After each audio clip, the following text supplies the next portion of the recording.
Hey everyone, this is Jay from the Last Word Podcast. Just doing this little disclaimer before this episode. We did have some, technical difficulties, I guess is what you can call it. I'll be honest, we're recording on a laptop with a USB microphone. This is not professional. This is punk rock, baby, alright? So we had some skips in the audio because the computer was being an asshole. So just please bear with it. Just wanted to let you know, and let's get into the show.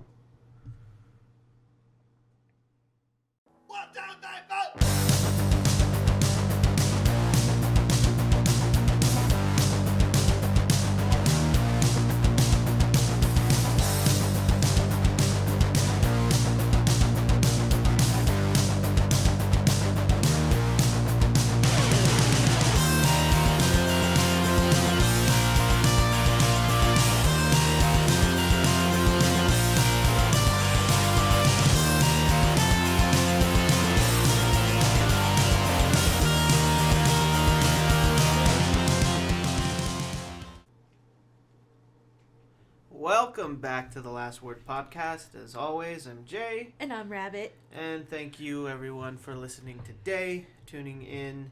Of course, before we get started, just a reminder to like, comment, and subscribe. It helps us out a lot. We see it a lot, and we appreciate it a lot. We're very thankful. Very, very thankful. Of course, questions and concerns, business inquiries, lastwordapparel@gmail.com. And that's, of course, our handy-dandy intro. Oh, boy, it's been a hell of a week, 2 weeks. It's been kind of a shitty time. Yeah, a little bit. I mean, it's been kind of awful for, like, months now, but now it's, like, really, really shitty. There's been concentrated shittiness. Yeah. Yeah. Exactly. It's, like, the normal shittiness, it's, like, in some way you get used to. But then there's that extra. Then there's things that happen that really, really get you. Yeah, So the extra spicy. Yep. Weird. Yeah, it's just been in tough, insane, It's been crazy and weird and so yeah, I mean, Adam and I are no longer together, and I don't really want to talk about it on the podcast just because in a weird way it's stuff that we've talked about before. It's stuff that's been brought up. I think our first 3 episodes were nothing but talking about my ex and my relationship and I don't really want to bring that out again. I don't want to, and the way that it happened, it is fucking insane. It's crazy. So we're not going to talk about it, at least in this context. We have some other ideas. We might make a recording of that alone. It's not really a story. A story implies fiction. Oh, true. It's kind of it's real. It's a real.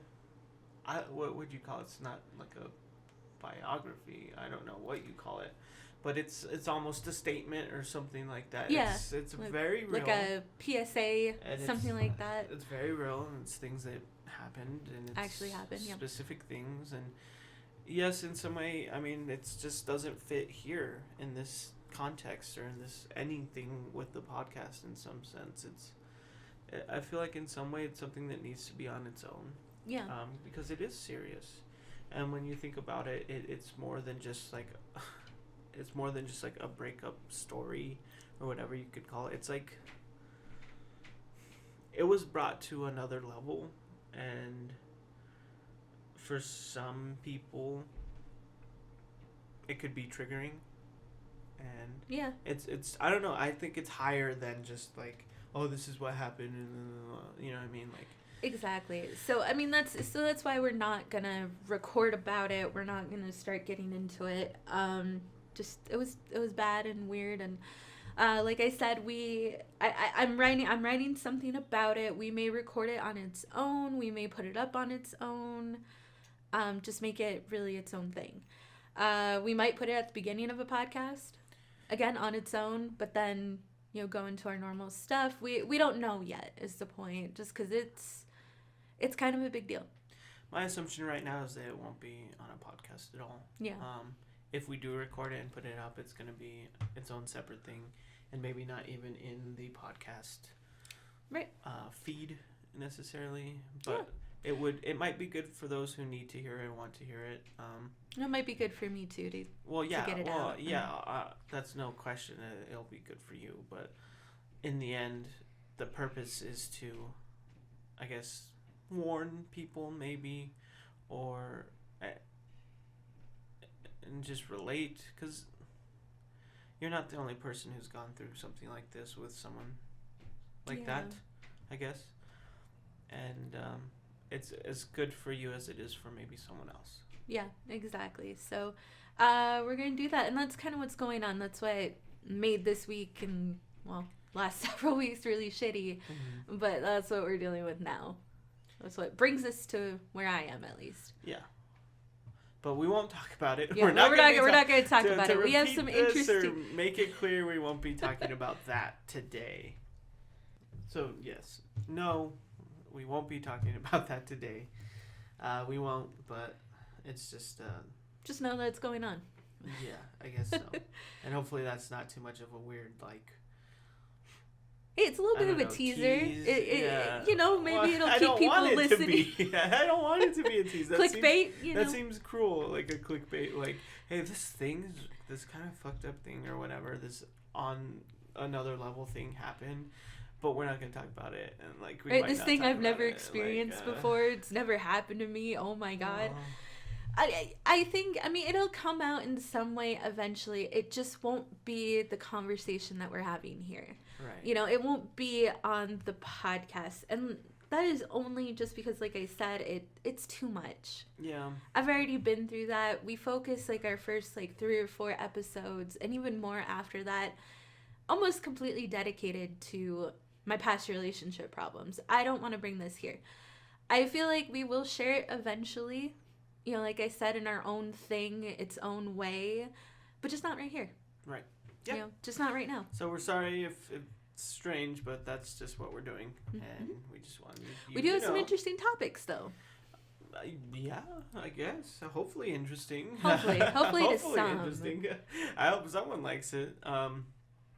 We recently got to see our good friend and favorite guest of the show, only guest of the show, Joseph, Joe, and we're just hanging out, obviously catching up because we hadn't seen him in a very long time. But yeah, we were, safely and in accordance with regulations and laws, but we got to see him and it was great. Great. We got to see him the day after things happened, so that was really cool. Yeah.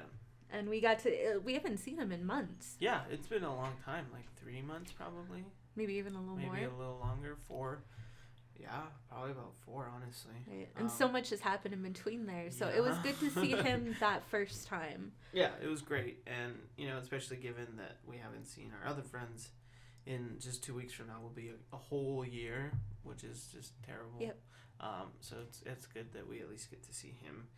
But within that, he brought out something unexpected, I guess. He had his old high school yearbooks. Yeah. Well, we got to see him Very again. Strange. So that was a week ago. And then a week later, we were all we should hang out again. Because he's going to go with family and... The timeline is not important. Why do you have to clarify this? I have to clarify. I have to clarify everything. It has to go in order. No, it doesn't. God, you're ruining my story. You're ruining my story. We've gotten to see Joe the last couple of weeks. I don't even want to talk about it anymore. Oh, my God. Oh, we're also getting a divorce. So no. How many of you saw that coming? No. So we've gotten to see someone Joe owes last someone couple. Money. No, Jesus Christ! Don't say that. I'm sure there is. Who took bets out on our marriage and relationship? 10 years ago. Let us know in the comments below. Yeah, guys. Give us a like if you thought we would. If we thought we would last, and give us a comment if you didn't think we would. Don't forget to share. No, please don't. Subscribe. Anyway. So we have gotten to see Joe for a couple of weeks. I guess that's the point in all of that, is that we got to see him. Which is what I'm trying to fucking get to. And when we saw him for the second time, to be clear, he brought out, wait for it, yearbooks. Woo! Yay! Yay! Anyway, he brought out these old high school yearbooks. Obviously, that has me and him and all our other friends in it. And it was fucking weird because not only were the yearbooks something I haven't thought about in 10 plus years. Yep. Like, also just like kind of that moment in time, and so many of the people I just completely forgot about, and I would have continued to just never think about unless I would have seen those yearbooks. Yep. And I did, and it was strange. It like kind of fucked me up, not in like a bad way. It didn't like put me in like a weird depression or anything, but it was weird. Like, it's a trip, like, and it wasn't just nostalgia, like, oh, remember this. Like, there was a part of that. But we could do that anytime we're just hanging out with someone and talking. Yeah. Like, it was, like, literally being put back into that place. You know what I mean? Yeah. And it was strange. In some way, it was things that I didn't really care to be reminded about, and people and stuff. And then in some way, it was, like, cool, I guess. It was interesting. Yeah. It was interesting.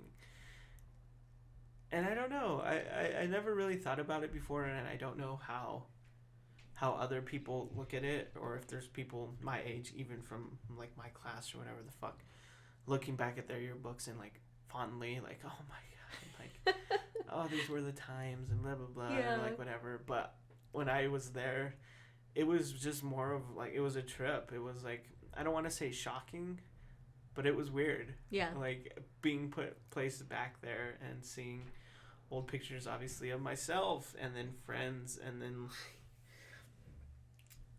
how do I describe that time? You know what I mean? Because high school was more than just crazy stories and stuff like that. And I think I've touched on it before. Like, I was depressed, definitely in high school as a human being. I had depression. Yeah. Definitely in high school, and maybe even younger. I don't know.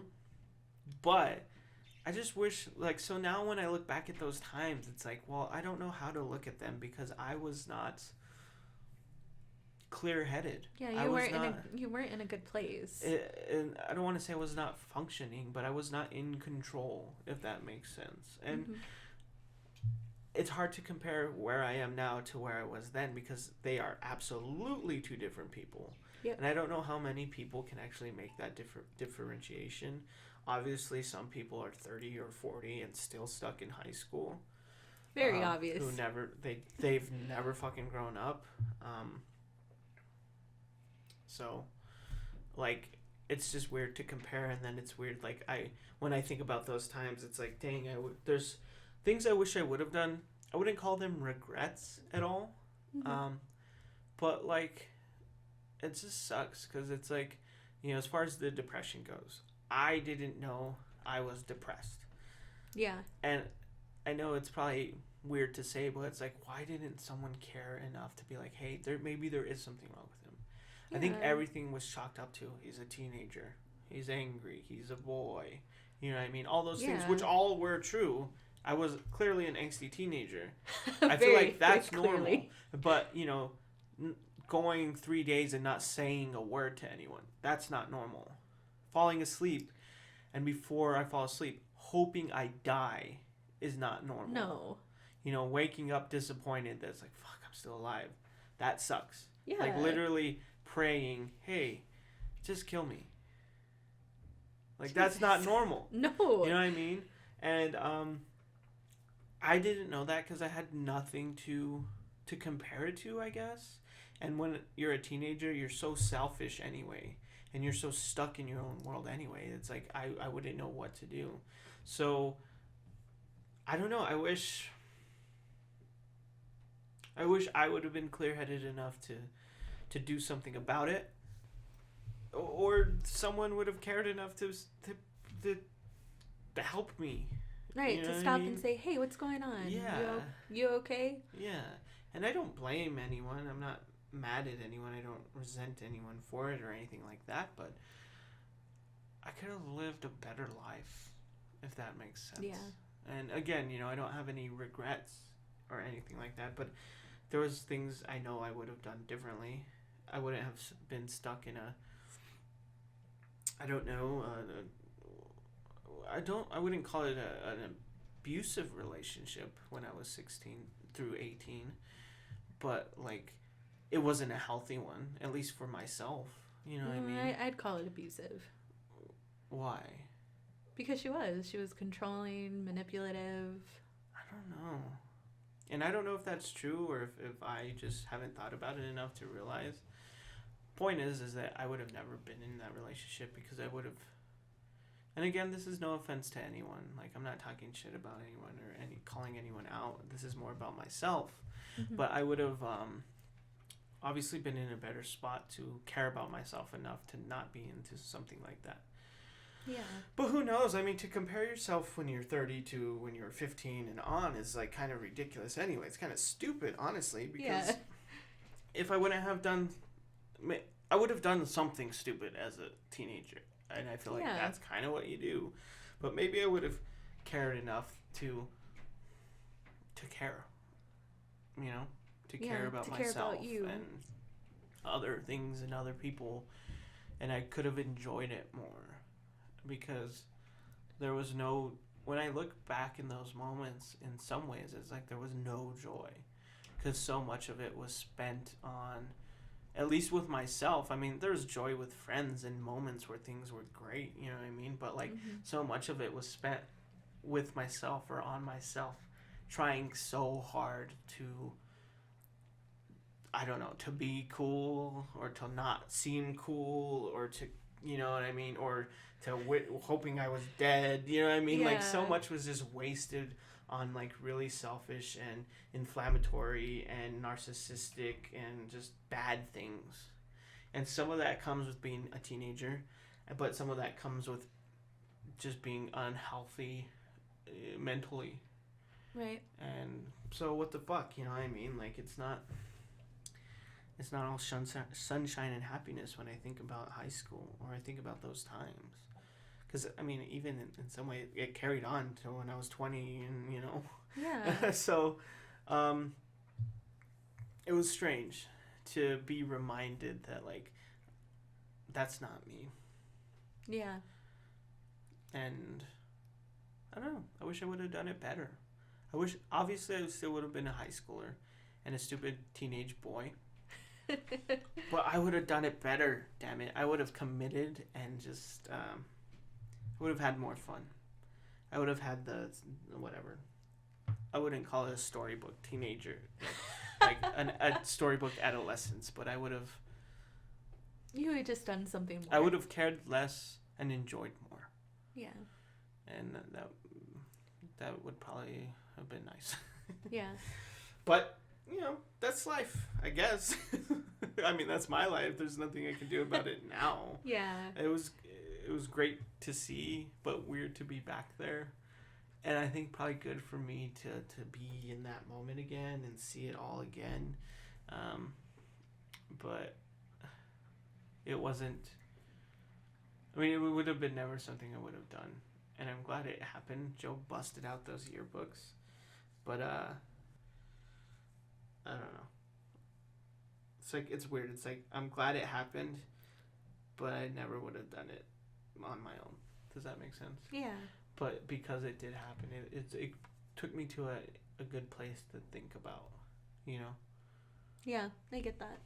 So, obviously, like, me being younger and growing up in Wisconsin, we did not go to the same high school. We didn't even meet in high school. I was at my senior year in Wisconsin. You were already graduated in college, like your first year, 2 years.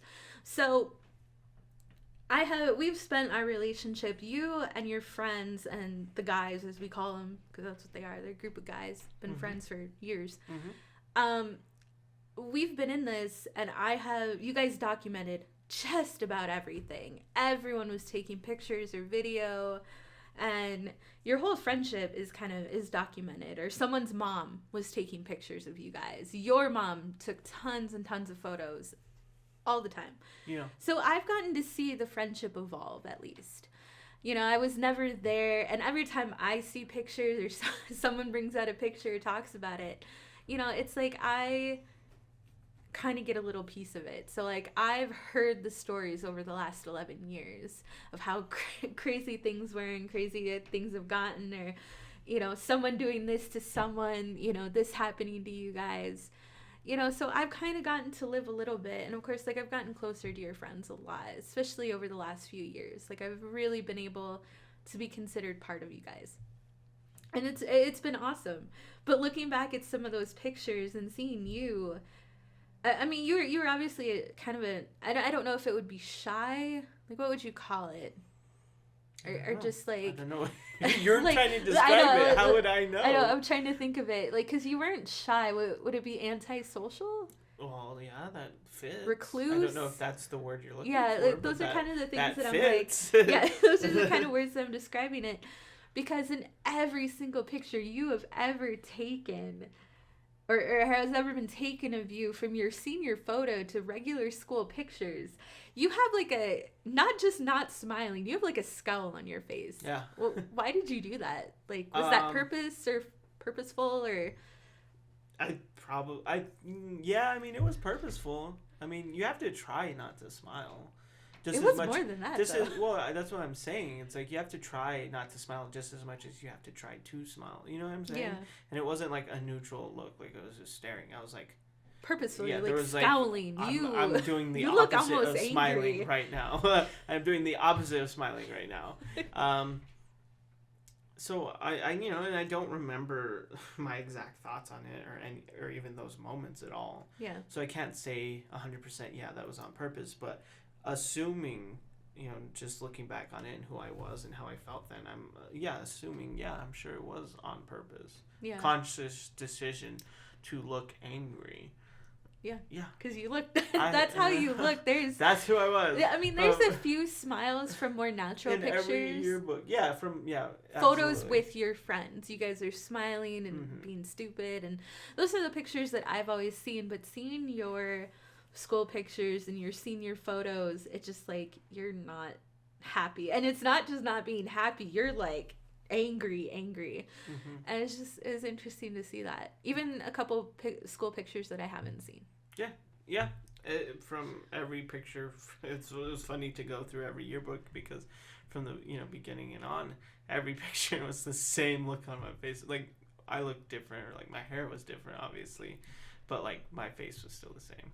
Yeah. Just this scowl is the best way to describe it, as you said. Mm-hmm. He also had bangs with colored hair. Yeah. And eyeliner. Yeah. Yes. You ladies are missing out. You did miss out. Sorry, ladies. But I don't have the bangs anymore. Nope. And my hair is thinning a little. And I don't have eyeliner anymore. He used to. But Even when we were ladies, a little younger, he did used to do some. Ladies, I am. Other than all those things, I mean, hey. Hey, we can bring the eyeliner back. I can wear eyeliner again. I'll help him if that's he what paints his nails too now. Or women want. You say guys? I almost said guys, and I was like, wait, no. Howell is expanding his sexuality too. No, I'm not. I unfortunately not. Maybe my brain is, but my penis is not. Unfortunately. Oh no. Anyway. See, ladies, I can bring back the eyeliner. We can bring all this back, and I can paint his nails. I don't want the bangs, but I can do the eyeliner. Well, the bangs might not be possible in a few more years. True. No offense. Jay is, he's thinning, getting older. A little bit. Maybe going bald.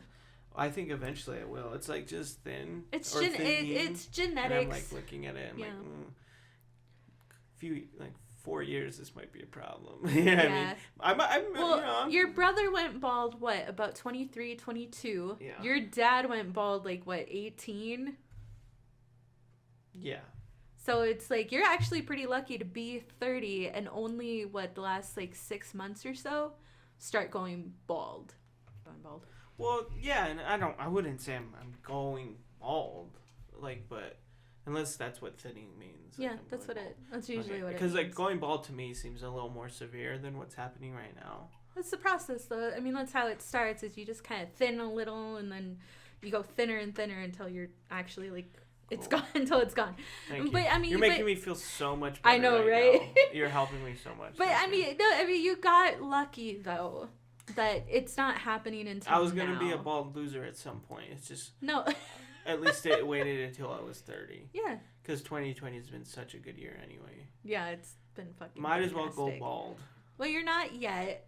But well, you I might am, get. though, I know you might get there at some point, but it's also genetics. It runs in your family. Yeah, and I might do something to like help stop it. I haven't decided. I might just go with it because like fuck it, who cares? Yeah. Like I don't care that.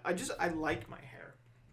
If that makes sense. You've always had nice hair. Yeah, it doesn't really mean something to me in like I don't know what, like a identity sense or like a manly sense or like a confidence sense. Like I don't care, like, but I like it. Yeah. I like my hair. That's why I would want to keep it. Yeah. But whatever. Well, I mean, I'm gonna love you anyway. Well, thanks. Oh. I mean. Yeah. Maybe other people may not, but that's fine. Yeah, I'm gonna love you either way. Or just be another bald, chubby guy with a beard. Because Yeah, there's with tattoos. Because there's not enough of those in the world. Nope. That's exactly. Like a thing. Yeah, it like, is. It like is. Bald, chubby dude with a beard and tattoos is like a thing. And then I'm just going to be that. Yeah, pretty much. I can't. Unfortunately. If anything, I need to stop it just for that. Like, I can't be like that. You know what I mean? I need my hair. I need something. At least. Something. Oh my god. Well, this went somewhere else. Yeah, this went to it. Here I thought, oh, well, I'm in my 30s and I'm doing way better than I was. I think at you least I had are. hair when I was 16. And at least I had hair. Right, those bangs. I had those bangs at with least. the colored hair. Damn it. They were green. Or they were supposed to be blue, but they turned green. Eventually. They faded and I didn't take care of it at all. No, but you kind of curled your hair a little bit. No, I didn't. Or it curled on its own. I have naturally curly hair. That's right. I thought you curled it on your own. Why would I have curled that it was on Joseph. my own? That was Joe. And his sister did it. And his sister helped him. So you're still wrong. Way wrong. It's also funny because, yes, his sister helped him. Mm-hmm. I don't even know where we were talking about because that threw me for a loop. A little bit of high school and how you felt. I asked you how you felt in your pictures when you were taking all those really scowly pictures of yourself. Right. And I explained it. Yeah. Anyway, I don't know. It was weird to go back and then weird to... I don't know. There, like I said, there are moments and stories and times that were good. It wasn't like all bad, but majority of it was spent wasted on really unimportant things. But I didn't know any better, and that sucks. But what can you do? You know, I'm doing it now, and I guess that's when it really matters, when you're an adult. You know, you're not an asshole when you're an adult. That's what really matters. Yeah. And I think that's been kind of the theme, you know, overall. Just people not being assholes as they grow up. Yeah. And we were able to sit there, you know, us and Joe, and we were able to talk about it. We even brought up that old friend that decided to ditch everybody and say, fuck you guys. You know, we've been friends since 4th grade, but oh no. Like, oh no, fuck you guys. Like, I don't want to be friends with any of you anymore, even the people who didn't do anything. That was kind of, you know, the theme of it. It's just talking about, you know, people who are adults now not being assholes. So, yeah. That's, I don't know, we said it before in some way. I don't remember what I said exactly, but like that's success. You know, are you not an asshole? Are you a genuine, kind human being? Then you're successful. Are you trying to be? Are you trying to be? Then you're successful. You know what I mean? And that's what matters. Like, when it comes to mental health, it's like you can't be blamed for your mental illness, but you can be held responsible for it. Mm-hmm. And you need to take responsibility of it. You can't just chalk everything up to, oh, well, I'm depressed, or oh, well, blah, blah, blah, blah, blah. Right. I have trauma in my life. And it's like, yeah, but at some point it comes down to you just being an asshole or not. Yeah. And so when it comes to, that's, you know, when it comes to mental health or illness, and when it comes to just being a good person, it's like, just be a good person, or try to be, because that also comes down to whether or not you're just an asshole or not. Yep. And you can blame whatever you want or whoever, but it always comes down to there's a point where we all have that choice for ourselves. Yeah. And, I may be balding, but I'm not an asshole. You're a good person. I'm a good person. And that matters more. I hope so. And again, like I said, I'll love you no matter what. Well, thanks, but I'm trying to get other people to love me. Oh, true. Again, I can put the eyeliner back on if need be. Right, we can paint the nails. I can paint the nails. We can dye the hair. If need be. At least you're not going gray. Yet, apparently. But oh then I'll my be a god. silver fox. I don't know. It's weird. I don't know if I'll go gray. It can go either way. Like my dad's like grayish, blackish hair, or my mom's salt and pepper. Yeah, or my mom's straight up white hair. She has to dye her hair every gray. 2 weeks. It's white. Yeah. And that started early. Mm-hmm. If she didn't do it now, it would be obviously on her side. So I don't know which way it's gonna go for me. Right. I guess we'll see. For me, I feel like I'm just gonna wake up one day being like 60 or something and then just be really old. Now this has been like a kind of a funny thing for us because I mean I've obviously aged and I'm getting wrinkles and like I know I'm getting older. But when I look at my biological family, especially my biological mom, my mom hasn't aged either. Like her hair is still the same color, no gray, at least as far as I know. She hasn't really aged. And we consider me being a vampire. Right. What about your dad's side, though? Do you know how that goes? I think it's the same. Really? No, Native Americans don't age until they're like 60, and then bam, you're fucking old. Well, so I think that's what's you just have to watch out for the innate alcoholism and heart disease and diabetes, and high blood pressure. High blood pressure. But you don't age. But, in some way that does bring up a good point and a wonderful transition into your topic. Oh, wonderful. Well, the topic may not be wonderful, but I medical things, right? Yeah.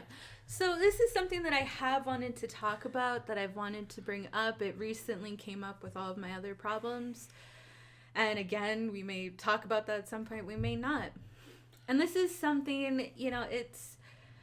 What is it called? Invisible disabilities. Right. Mental illness, mental health, medical problems that are essentially, invisible to most people. Yeah, it's like, well, you don't look sick, so you're not sick. But there's plenty of things that people deal with, whether it's mentally or physically, inside, that really dictates their life and their day and everything. Everything. And it's something I wanted to talk about. It's something I've wanted to bring up on the podcast. But we were waiting, topics come and go. We write them down. We talk about them. We forget them. We decide what we're going to talk about before.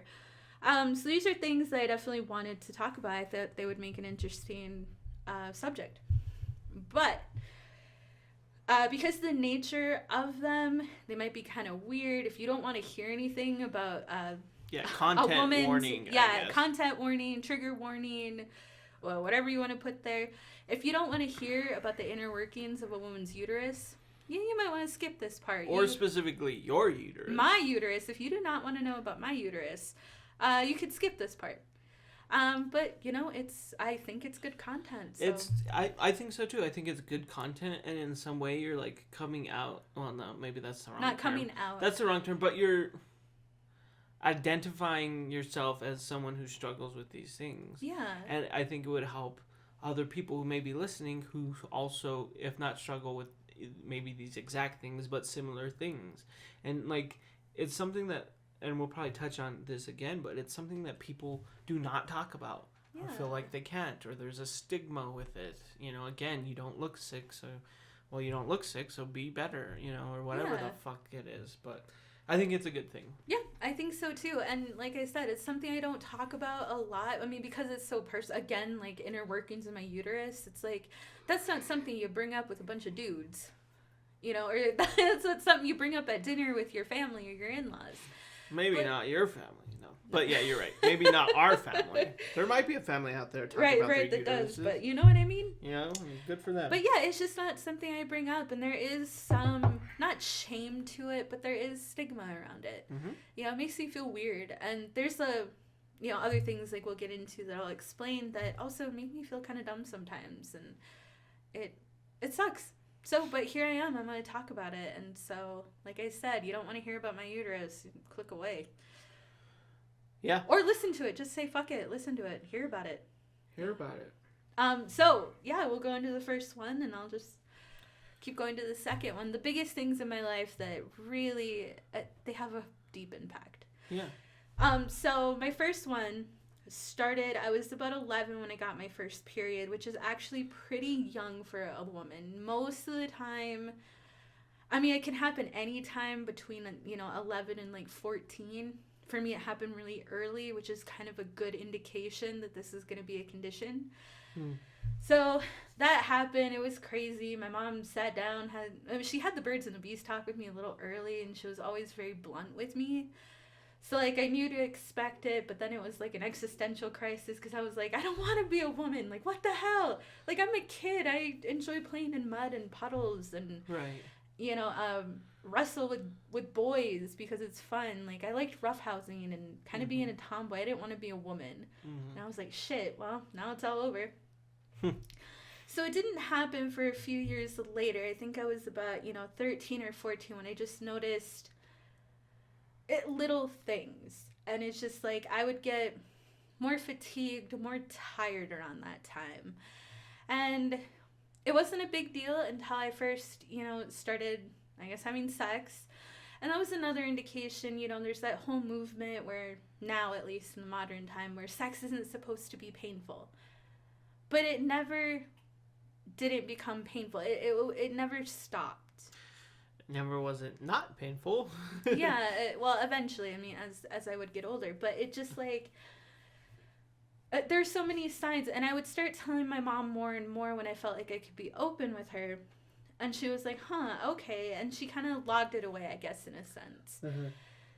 And then it wasn't until I would say about, God, I might have been 15, 16, where the bigger symptoms started coming in.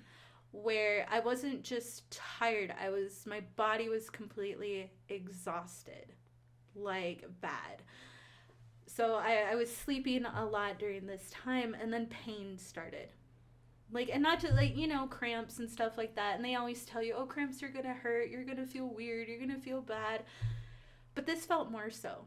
Like, I can't explain the pain back then because it was also a long time ago, and it was all just starting. But then the periods too became heavier, like a lot, and again, I was kind of telling my mom this off and on, what I was experiencing, and I had some other, health problems too, health problems I was causing myself. I wouldn't eat, and that was kind of a whole ordeal. Eventually, like, doctors thought that might have been the cause, that I might have caused this myself by not eating. So, like, I malnourished my body. How interesting that it's like, oh, well, this is your fault. Yeah. Like, let's not actually almost listen to the problems. Like, this is your fault. Of course it's your fault. You're a girl and you're a teenager. Yeah. Dummy. Exactly. And that's kind of what it felt like, because then it's like I also started having irritable bowel syndrome. I had symptoms. And I've had those kind of pretty much all my life, but they also thought that at the time was kind of like indications that was gonna happen to me, that this is why I have this problem. So it wasn't until about high school, and I kind of remember the exact year. Again, I was probably like 15, and I wouldn't eat, which they thought that was my fault, that I'm doing this to myself. Right. And this is right around the peak of the symptoms when, it's like tiredness, pain, sex was painful. And I know, it's like I'm 15, what the fuck do I know? But I remember sitting there one day, and I'm just like, I feel weird and jittery. Okay, well, I've had a lot of coffee. I haven't eaten, again, fucking 15-year-old brain. But it was just weird. It was a weird jitteriness. And then all of a sudden, like, my heart started pumping really fast. Like, it got kind of, like, crazy. And I started feeling really dizzy and faint and ridiculously hungry. And I was just like, oh my God, like, I'm going to pass out. Like, I'm going to pass out in the computer room. And my friend popped his head in. He was like, hey, Rabbit, you want to go eat lunch? And I'm like, yeah. Like, he kind of snapped me out of it for a minute. And I just, like, devoured food. And even after I ate, I still felt, like, a little weird. Like, I was kind of, like, shaky.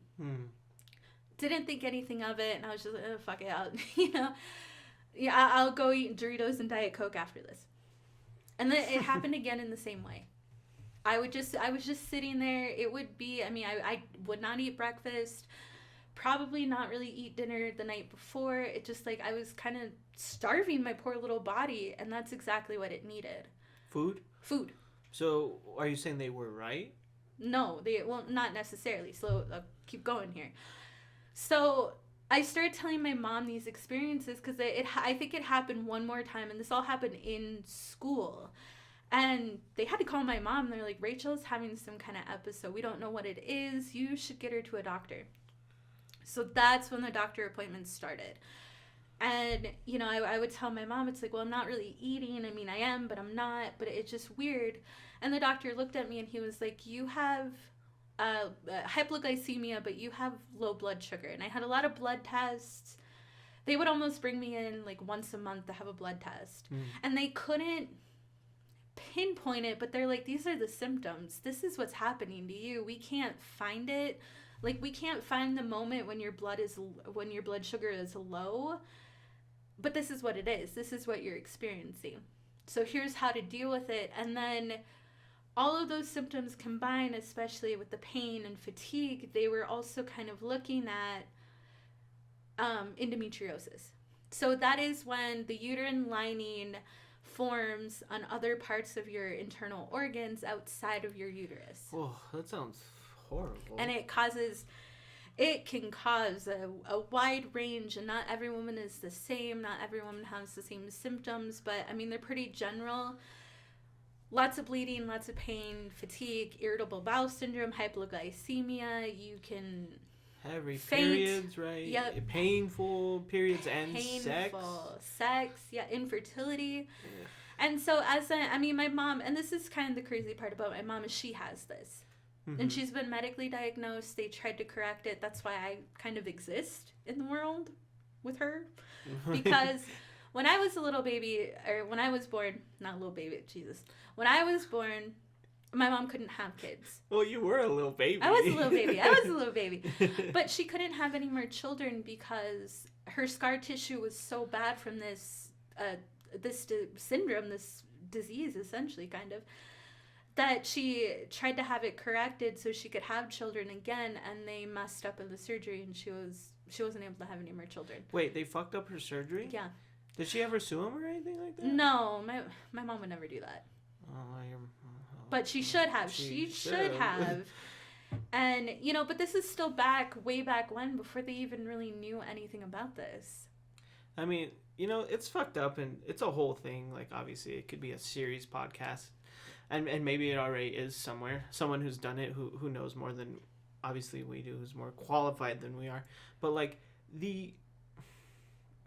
there's no better word in my head to explain it other than, like, the attack on women by the medical, I don't know, structure, the medical medical world is fucking insane. Yeah. Like, women are obviously a second class in a lot of things. Yep. Unrightfully so. But it's even in, like, the medical field or world or infrastructure or whatever, it's like you were guinea pigs. It's so fucked up. Exactly. It's like right up there with mental patients. You know, the torture and the things that women went through is just so fucked up. And it kind of, in a way, it's experimental almost in a way, and more socially acceptable form of torture. Yeah. You know, because they had to go through all of this and find all of this, and some women lost their ability to have children or lives. Yeah, probably. So my mom knew exactly the symptoms that I was describing, and that's why after the hypoglycemia diagnosis and telling her, hey, Mom, this hurts. I'm fucking exhausted today. I'm in a lot of pain. My legs hurt. My calves hurt. Like, but something's going on. And she looked at me and she was like, I think you might have endometriosis. Let's get you into a doctor. And that's when the test started. That's when the poking, prodding, ultrasounds, and all this stuff. And they said that, you know, they could see my uterus is swollen, but they can't see I think it's endometrium. They can't see it on other parts of my body or other parts of my organs. But they're like, but you have all of the symptoms there. We're almost wondering if you don't have another form of this where basically it kind of gets trapped in between the uterine wall and in like the outside of the uterus.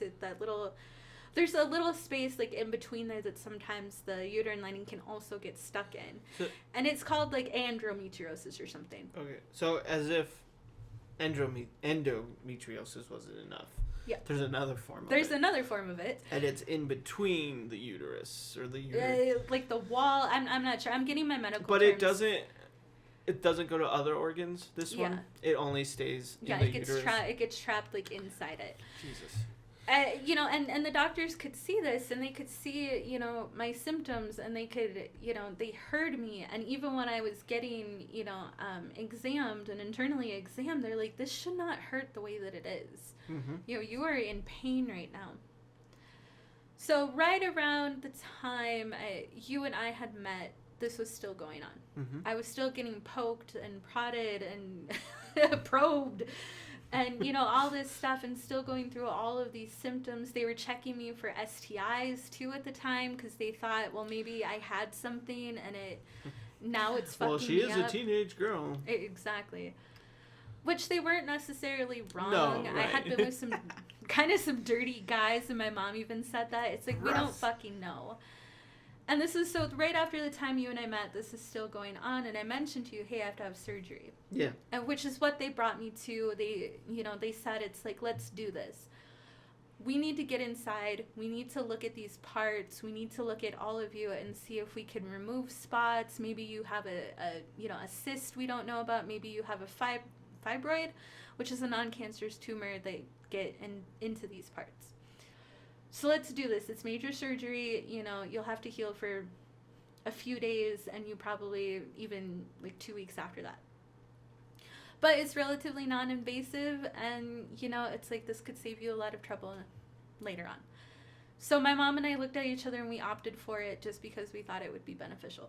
Mm-hmm. So I did it. Yep. So I went into surgery, and this is the first time I was ever put under for anything, and it terrified me. You know, I had never had surgery before that, not even tonsils, not my appendix, nothing. And the surgery went well. They said that, you know, there were a couple of things. My bowel wasn't in the right place, so they had to move it. Which bowel? Your not intestines, but poop comes from. I have colon? Not the colon, but something. They had to move an organ. Girl, they're just moving stuff around in you, and you don't know what they moved? No. Oh, okay. They showed me pictures. They sent me home with pictures. Oh. So it was just in the wrong place? Yeah, it was just like, it was... I forgot what he said. It was leaning on something, so they had to move it. That seems weird, but okay. They moved it into How the does right that place. happen? I have no idea. Like a birth defect? It just happened. It was just there. Okay. So anyway, so they moved it. They said that should help relieve a few things. They said he found a spot. You should poop a lot better now. Well, I did. Well, I don't. I don't. Thanks, Doc.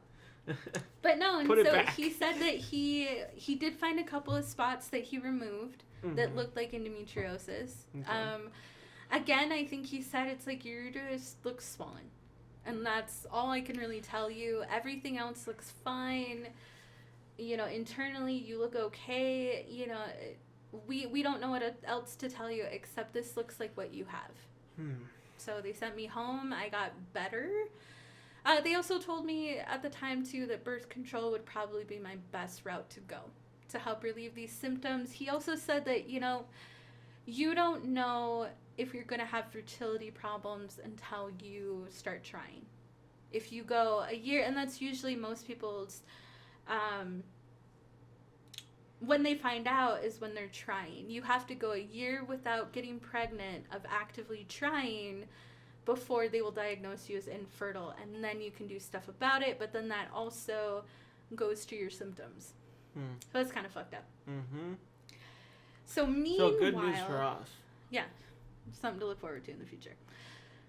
But this is how it went. Now, you and I met. You and I started our sex life. And the same symptoms happened. It was painful for the first couple of years. It was always painful. It was always hard. We had to really kind of get down a routine with Figure out what works. What doesn't. How long. What doesn't. All of that stuff. Yeah. It took a lot of work. It did. But I was willing to do so. Yeah. Because I'm that kind of lover.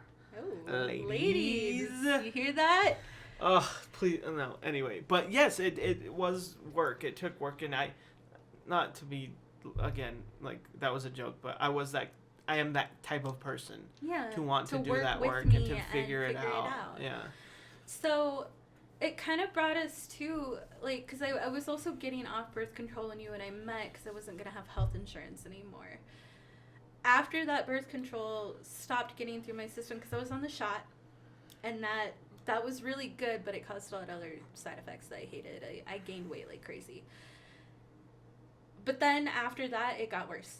My symptoms got debilitating, and now you can attest to this, especially, I would say, like, the last 5 years, 6 years, my symptoms have been debilitating. They can be. They certainly can it's be. Weird. And now it comes and goes randomly. It seems like it's always not great, but sometimes you're able to do more than you are other times. Yeah, there will be like... It's never good, though. Right, there will be like okay. 1 month where it's like, hey, this is kind of normal. Yeah. I can fake my way through this. I can take in a leave, get some coffee, and I'm good to go. Yeah, right. Then there are other times where I can barely get out of bed. Yeah, it's like I can't move. And like I said, it's kind of... And this is the thing with some of these conditions is they can get progressively worse as you get older. They don't ever get better. They don't get better until you start getting up into age where you're about 45, 50, and then the symptoms will start tapering off. But that's a long time.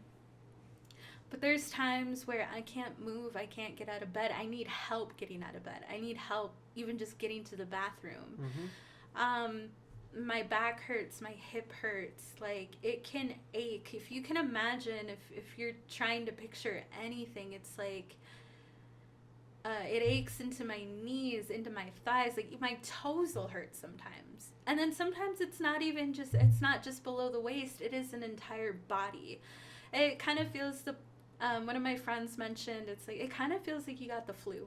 Mm-hmm. And I'm like, yeah, it is, because I can even get a bit of a fever. Mm-hmm. You know, I can get even a bit of a sore throat and just feel tired, and I'll be pale. And again, wide range of symptoms where sometimes I cannot eat anything. Like no food, I do not want anything. And then sometimes I am ridiculously hungry and I want to eat everything. But that, you know, and it's been like that. There's been several times that I wake up in the middle of the night in pain. And not just in pain where it's just like, oh, this hurts. Where I get nonverbal. Mm-hmm. You can just kind of hear me groaning. And there's nothing I can do. Now, I could take pain reliever. Pain reliever helps. It can take the edge off. It can help. But it does not completely take it away. There's some times where I've thought I might have to go to the emergency room. This is that bad. This is how bad that it feels. Yeah. Now, can you imagine, because there's some times where I'm able to take a few days off when it happens, and I don't have to clean, I don't have to take care of Chief, we'll just order food, but then there's times where we can't do that. Yeah, like we have things we have to do. I have a doctor appointment, mm-hmm. or you have to go somewhere, or we mm-hmm. have to be somewhere. Yeah. I can't do that. Can you imagine what that's like? Now, I have all of these symptoms, and I have to do this. I can't. Like, mm-hmm. It's really hard. Yeah, absolutely. I mean, obviously, it's easy for me to picture because I see it firsthand. Mm-hmm. You know, I'm obviously you've been the one not helping going me. Through it, but I am in some way, and I'm there with you. And it may be hard for other people to understand or fathom, but it's not an easy thing. And I think also it's hard. I mean, it's funny because anyone who has anything sort of like this, any just, again, hidden what did we call it? An invisible disability. Invisible disability, hidden ailment, whatever. They in some way are gonna understand this. Maybe they don't have endometriosis or andro or whatever. Right, whatever it is. But they have something, in that vein, or similar, and they understand. And it's not an easy thing to deal with at all. No. And that's why I don't talk about this one as much, just because, like, it's kind of gross, it's kind of weird, it's a little taboo. Any guys that are listening right now are probably just like, oh my god, why is she talking about this? What the fuck? But that's why I don't talk about it as much. That's why, it's been a really personal, hidden struggle of mine, because I'm not open about it. I don't talk about it unless I'm intimate with a partner or a really, really close friend that I trust. Otherwise, I don't talk about it. I don't bring it up, and, it's just like, but I've been silently struggling with this since I was, like 14. It's a long time. Mm-hmm. And I'm still struggling with it now. Now, it has been a little better. Especially the last couple of months, I've been on, the pill, which has helped a lot.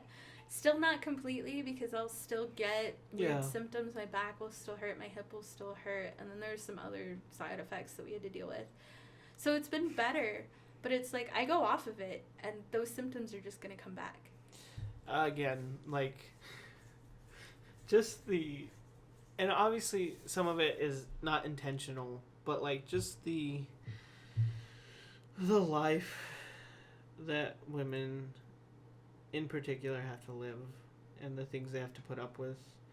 And then it's like, here's this pill, it'll make things worse, but it'll help this one thing. Yeah. And, like, I don't know, just the immense bullshit is crazy. And then, of course, that does bleed into, no pun intended, no. That does bleed into, like, men or women who I didn't understand it at first. It's a PMS joke. Men or women who are dealing with, obviously maybe not exactly this, but, like, other things. And it's just, again, the bullshit you have to put up with, the doctors saying, or the people, quote unquote, giving advice. Like, oh, well, do you drink water? Or, oh, you don't sleep enough? Or, oh, well, you look fine, just be fine. Oh, go, whatever the fuck the bullshit advice is, where it's like, yeah, thanks. But it's not helpful at all. Right, like, this doesn't do anything. And that can even come from, like, doctors. You know what I mean? Which is also fucked up. Because you expect them to be, and I think we've talked about this before, but because they're doctors, you expect them to be good at what they're doing. Right. And that is not, unfortunately, that's not always the case. And we've even found out ourselves. So, it's tough. Yeah. It's tough. And it's harder because I am not officially diagnosed. There has not been one doctor who said, this is exactly what you have, this is how you treat it, this is how we're going to treat it. Mm-hmm. To do that, I have to go through a lot more. Yeah. More tests, more surgeries, more stuff. And now, we didn't have health insurance until, 4 years ago? 5? I think it's been 3 or 4. Something like that. And I could see specialists, but I need to see good specialists. Mm-hmm. I need to see people who have seen women like me every single day for 20 years. Yeah. And I can't do that. I can't do that on the current health insurance. No, and you may not even be able to do that in this city. Yeah. To be I might have to go somewhere else. Who knows? Somewhere around the country. And maybe finally we'll be able to do so. Yeah. We're getting new health insurance, guys. Because of my big boy job, but I don't know. Yeah. But this is my personal struggle, and this is it's not an everyday thing, especially now, again, being on the pill, it has helped. But before, it was almost an everyday thing. Every symptom that I have does not just stop because I'm not currently on my period. I used to get symptoms just about 2 weeks before my period, and then as soon as it was over. So about 3 weeks out of a month, out of my life. And if you can, if you want to sit there and do the math, I'm constantly dealing with it. Always. Yeah. As are a million other people who either have what you have or something like it, or are just dealing with a hidden ailment. Right. And that sucks. Well, wait, there's more, guys. Oh my goodness. I'm a messed up person. So I guess I have one more hidden ailment, hidden disability, and now this one I really, really do not talk about at all. If you think that I really don't talk about, my struggles with endometriosis or endometriosis, this one I really, really don't. And it's still relatively new. I think it started about 5 or 6 years ago.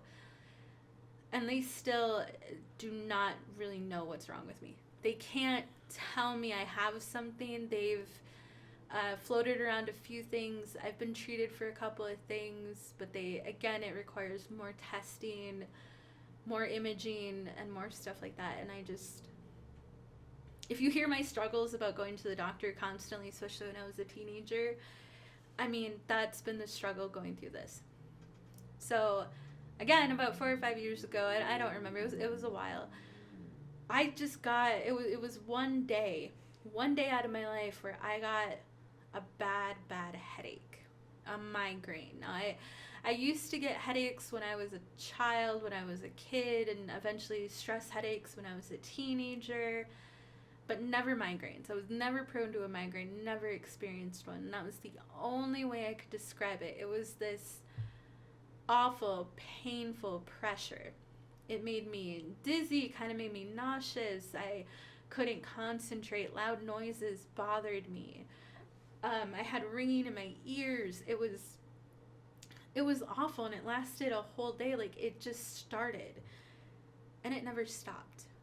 So I think I went to bed early. I took some leave. I tried to drink some more water because we thought maybe I'm just really dehydrated, and maybe it'll go away. And I woke up the next day and it was still there. Yep. Same thing. It was a massive pressure. That's the best way I could describe it. Ringing in my ears. I was dizzy. It literally felt like my head was pounding just over and over again. And from then on, it never went away. And then more symptoms started. I started getting kind of a bit of a tremor in my hands. Getting dizzy, more pain. My eyes started hurting. It was really shocking, and really even more shocking that it wouldn't go away. So we went to the doctor. I explained my symptoms, and we saw the nurse practitioner at the time. We didn't see the doctor. She was just like, "Oh, you're dehydrated. You're dehydrated and you're overweight. But let's get you into a neurologist just to see." But that's when it started. Like, that's when the journey started. So, and it got scary. It got worse as we were waiting, because the neurologist was almost booked up for like 6 months. Mm-hmm. And it got scary. Yeah. It got scary a lot of times. This is one of my least favorite things to remember. Yeah. Or to talk about. And one of my least favorite, periods of time in our relationship. Yeah. Yeah. There was one night when I was laying in bed, and again, the pressure, the pain, the fatigue, the ringing in my ears, I would literally roll over and I would feel it. Like, I would feel the pressure in my head change and get more pressure. Like, it felt like more pressure was building in my head. And there were a few seconds where I wasn't there anymore. Where I just, like, I don't know, it's not really a blackout. It was I have no idea what to call it. It's just, I wasn't there for a few seconds. And then I would come to and I'd be like, what the fuck, what was that? But it wasn't a seizure, it wasn't anything like that. And that happened quite a few times while we were still going through the journey. Yeah. Or not the journey, the fucking crazy, fucked up adventure. And so I started seeing a neurologist who recommended that I get a CT scan. Mm-hmm. Got a CT scan, and again, nothing was abnormal but the CT scan. But during this time, I also went to the emergency room. I went to an urgent care first, and they kind of told me the same thing. There's not too much they can do. Get your blood work done. Get your CT scan done. Take some leave and, try it out that way. Try anything that would help you for a normal migraine. Like, this is not normal. Yeah. And so, and then eventually too, because I started shaking uncontrollably one night, we were just sitting there, and I just started to shake, and my head started to hurt again, and it was weird. So I had already saw, again, an emergency room. I had already been in there for that. I went to an urgent care. Now I was at the neurologist, and he threw, 3 prescriptions at me? Yeah. To try to calm the migraine. And they kept just calling them migraines, and they're not. Like, they are, but they're not. That's the description that I use, because those are some of the symptoms that I'm feeling. It's worse than that. Eventually, even with the neurologist, I kind of had to give up, because as much as he didn't give me a chance to even go through all my symptoms. No. So I also had to go see eye doctors, because I was starting, like I said, like my eyes were hurting. And one of my eye doctors, he said that,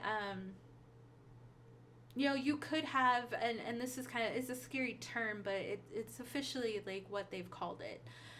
It's called a pseudocerebral tumor. So basically it mimics the symptoms of a brain tumor. Ugh. Yeah. And, and he was looking at my optic nerve, and he was like, it's not swollen, which is what you usually see in these cases, but you could still have this and it not swell. So that was concerning. And then I think we went to it's not just an eye doctor, it's like an ophthalmologist. So he's more diagnosing eye problems than just looking at vision. We went there too, the same thing, and they couldn't see anything. And we, again, went back, we, took all this to the neurologist, and he started, I brought up the condition, it's called IIH, which is for pseudo brain tumor thingy. And he was like, well, it's possible.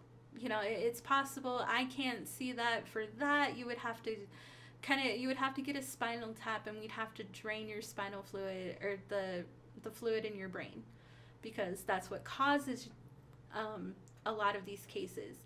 And what's crazy about that is that if this is what it is, you'll feel relief almost immediately, because we're draining the fluid that is pressing up against your brain and in your skull. But it's an invasive procedure. I mean, they have to put a needle in my spine, they have to measure the pressure, they have to measure the fluid. It is, and there's even a chance. They just make it seem so like enticing. Yeah. Yeah. Like, ooh, yeah, I'm jumping to do that. Can't wait. And we decided to not go through with that. Mm-hmm.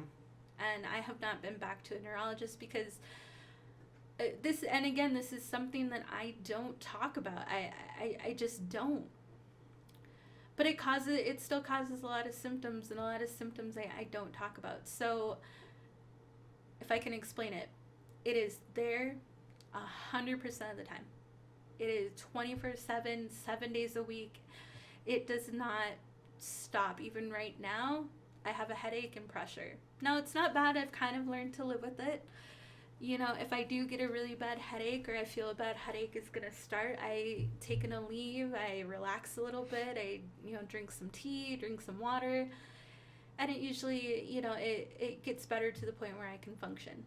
But it never goes away. It has not gone away for those 5 years. It is a constant, 100% of the time thing. The pain just never stops.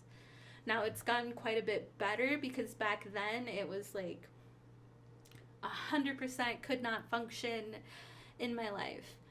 Now it's gotten to the point where at least I can function as a relatively normal human being, but it's still there. It's still there, and it still causes a lot of other symptoms. So I'm not stupid, obviously, and I'm probably have a high IQ and all that stuff. But there's some times where I can't pronounce a certain word. I just can't. Which is never, I've never really had problems with speech. Maybe when I was like little, I had a hard time learning to talk. But there's just certain words that I just get confused about, that it's just difficult to say for that second. And it's just like, oh shit, okay, oh that's right, that is how you say it. Sometimes in the middle of talking, just straight up in the middle of a conversation, I completely forget what I say. It happens more and more. It's not that the condition is progressing, it's just, it happens. Yeah. I completely forget what I'm saying, and sometimes it takes me a long time to recover. Yeah. And it's fucked up, because it's literally in the middle of a sentence. Yeah. You just forget. Yeah, it could happen right now, and I completely forget what I was talking about. Oh, well, good thing we're recording it. I know, so I remember. Sometimes if you ask me to repeat a question or something that I just said, my brain will immediately forget it. So if someone were to be like, "What did you just say?" Gone. I don't. I don't know. The thought is gone. Texting and reading tend to be a problem too. Like when I'm, the influence for telling this story kind of came from my ex, because he was really insistent on never talking on the phone to me. And I need verbal communication. Verbal communication helps, because when I'm trying to recall words that I am reading, it's hard. I get confused, I get overwhelmed, I kind of forget how to spell things, and then I just want to give up on the conversation because I can't do that. It is absolutely 100% better for me to verbalize. Right. Well, it's better to do that anyway, especially when it's an important conversation. But also when you're dealing with an aggressive asshole who sends paragraphs of text, sometimes 3 at once, and you're struggling just to do one. Yeah. That's fucked up. Yep. It happens with writing too. There's a lot of times where I have to absolutely look up how to spell a word because I can't remember how to spell it. Now, spelling is You've never been good at spelling, to be fair. No, but it's gotten worse. Like, you know what I mean? I get very confused and overwhelmed, and it feels like I don't know how to describe it in proper terms. It kind of feels like I have learning disabilities that I never used to have before. Sometimes I feel like I get more irritable because of it too. I wake up irritable, and it's just like, it's my fucking head. So I've even had some personality changes. Like I said, this is something like I don't talk about just because it's like, it sounds like I'm making it up. It sounds fake. And even when I talk about it, I'm just like, but I know it's not fake. We know it's not. I have been to doctors. I've seen it enough to know it's not, because no one would fake this. This is... Yeah. I have floaters in my eyes, too, every once in a while. Which, again, is something, I will have to be careful of. And now that we're getting that new health insurance, I'll be able to go to a doctor regularly. Yeah, me but too. It's just like, it's silent. It is a silent disability. And I'm almost, like, ashamed to talk about it because, well, I'm ashamed for a couple of reasons. This condition that they think that I might have, no one's ever officially diagnosed it. They've thrown it around. I've had 2 different doctors throw it around. It's caused by weight. It's usually overweight women about in their 20s and 30s when it starts. And the only so far cure that everybody knows is losing weight. But there's nothing else they can do besides like the spinal tap and draining fluid. Mm-hmm. And what's the point? If you know, like, oh, well, lose weight, then I'm not going to do a spinal tap. Yeah. Yeah. Which, I mean, I have been losing weight. Yeah, it's been going pretty great, actually. Surprisingly. Well, most of it's stress, but again, we're not whatever works, right? I mean, shit. Get really stressed out. You'll lose a lot of weight. Yeah, or be poor. That also helps. Oh, that does. And we were poor for a couple months, so that was good. Yeah, so that really helped holidays are coming, our so weight loss. We might eat a little more. We have been, but then that'll stop. And I know, like, as soon as, because it's just too hard to, like, we can do our best to keep up with it, but it's really hard during these times, especially with the stressful stuff going on. But as soon as, like, January hits again, back to no sweets, no sugar, because we did that for so long and it worked out well. More exercising like we did, hiking and all that shit. That'll be great. Yeah. But you which have, also will help in this. some strange sense, you still have been losing weight in this, which is weird. Which I think has also been a reason the headaches have gotten better. Mm-hmm. So yeah, I mean, again, like, so it makes you kind of ashamed. I feel bad. I feel bad that, if this condition if this is what I have, this is the condition that I have, if this is what's going on, then I literally did do this to myself. And that's a terrible feeling. That is a terrible feeling to put on a 20-something-year-old. I was like 24. Mm-hmm. That's a really horrible feeling. It's like, oh, you're fat, that's why you have this. Mm-hmm. And I don't like talking about it because, no, I would never, try to be one of these people that like, I have a disability too. I have a condition too. I'm part of this group, because I don't ever want to take, someone's condition away from them and make it less meaningful for those people who really are disabled and who really do have these things that they're struggling with. But, in some sense, it's like I am part of that. I am part of that community who struggles invisibly every day. Yeah. Every single day, 24 hours a day. It does not go away. Sometimes it gets so low and it gets so quiet that it's like, ooh, it's not there. But then it'll come back. And some days are better than others. Today's actually a pretty good day. I don't feel that pressure. But then sometimes I really, really feel it. And I feel it like in my ears. Like, again, the best way I can describe it is it feels like a pressure. It feels like there's something building. I get ringing in my ears all the time. Sometimes even the point, like, I can kind of feel the pressure move to a side. Like, if I'm laying down on my side and I move over, I can feel the pressure shift. And there's a lot of other wide range of symptoms and neurological symptoms that I have. And I've talked to doctors, and my doctors have said if the headaches come back like they did in the beginning, I have to go back, because I could go blind. It could damage my brain, and some of the neurological symptoms could become permanent or worse. And I'm so quiet about it. And I just felt like after my ex had accused me of basically manipulating him, I felt like, no, fuck it. I have to be more vocal about the things that are going on. Yeah. For a lot of reasons. Right, more than one. But that was the motivation behind it. It's just like, no, like, this is something I struggle with every single day. It has not stopped. And I know, like, everyone sees me, like, I'm playing video games, I'm painting, I'm writing, I'm reading, I'm texting, I'm, I am going on hikes, I am going grocery shopping, but it's just like, that doesn't mean that it's not going on. If you ever see me, rubbing my temples or literally pressing on my head, it's like, you see it. You see the subtle signs. Or if you've ever been talking to me and you kind of just see me go quiet for a second, it's like, that it's there.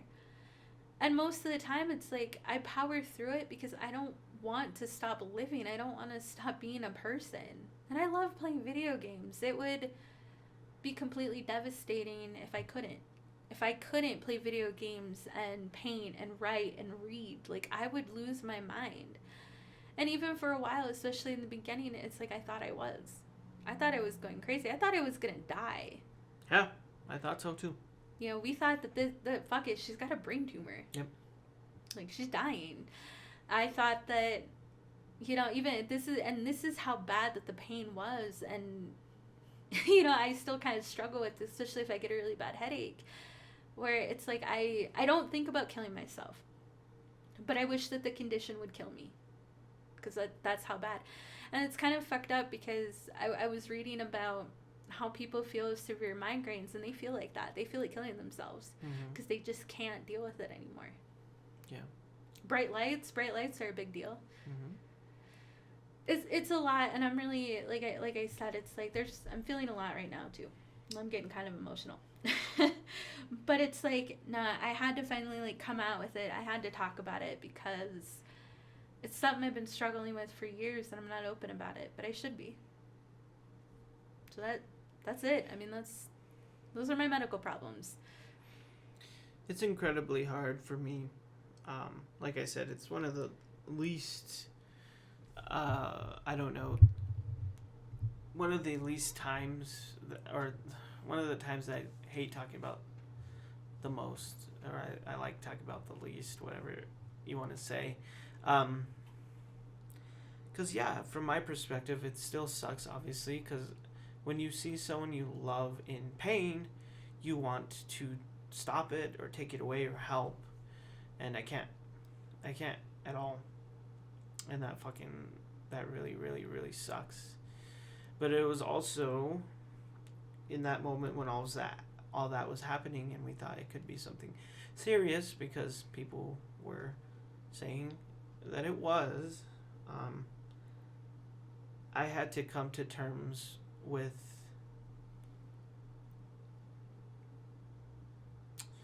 losing you. Yeah. And or you dying, or that this whatever we've built and have continued to build will end. I had to come to terms with I might lose my partner. Yeah. And still, like, it's kind of a fucked up part. Still might. Yeah, and still might, but, you know, obviously I've in some way come to terms with that. But the initial exception and acknowledgement,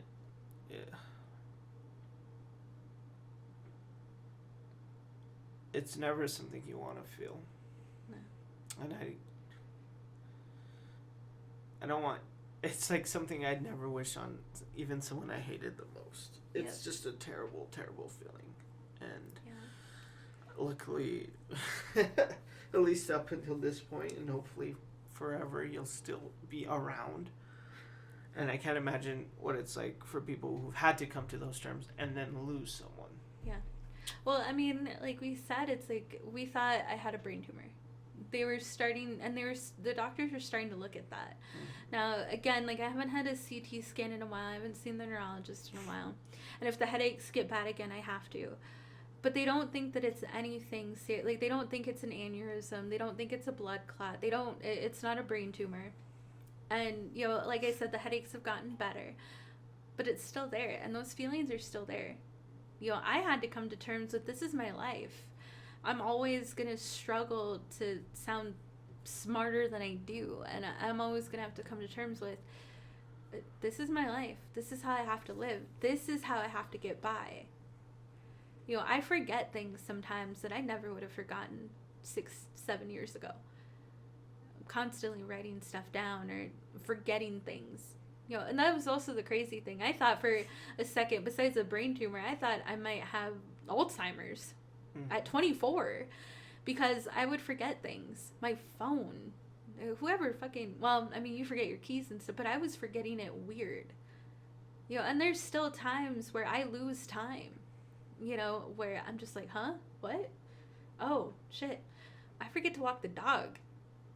And now, again, it's like I said, it's like living with a disability. It's living with learning disabilities constantly. You know? And there's a lot that we've had to come to terms with, especially in the beginning.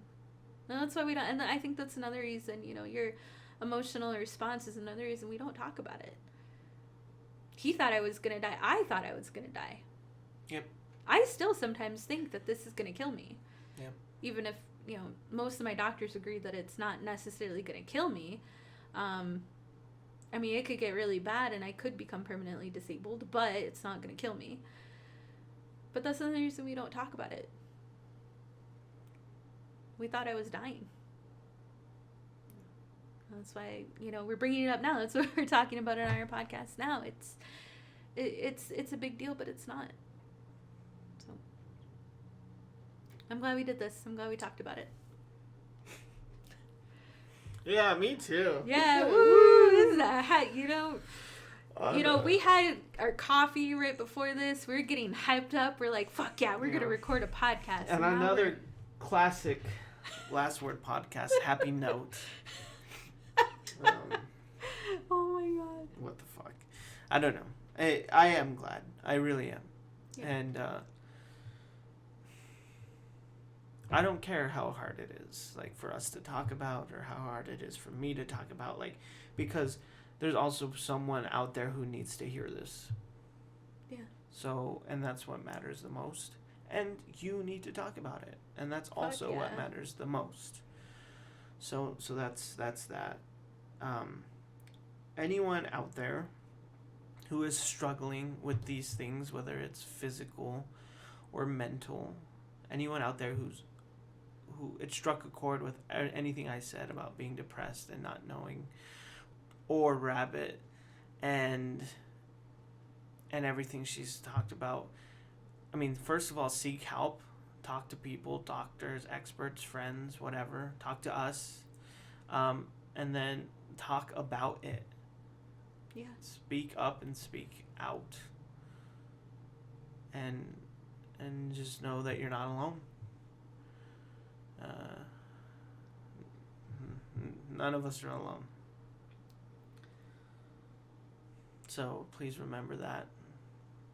Please remember that we love you. And that I love you. Please take care of yourselves. Please take care of each other. And we'll see you next time. Bye.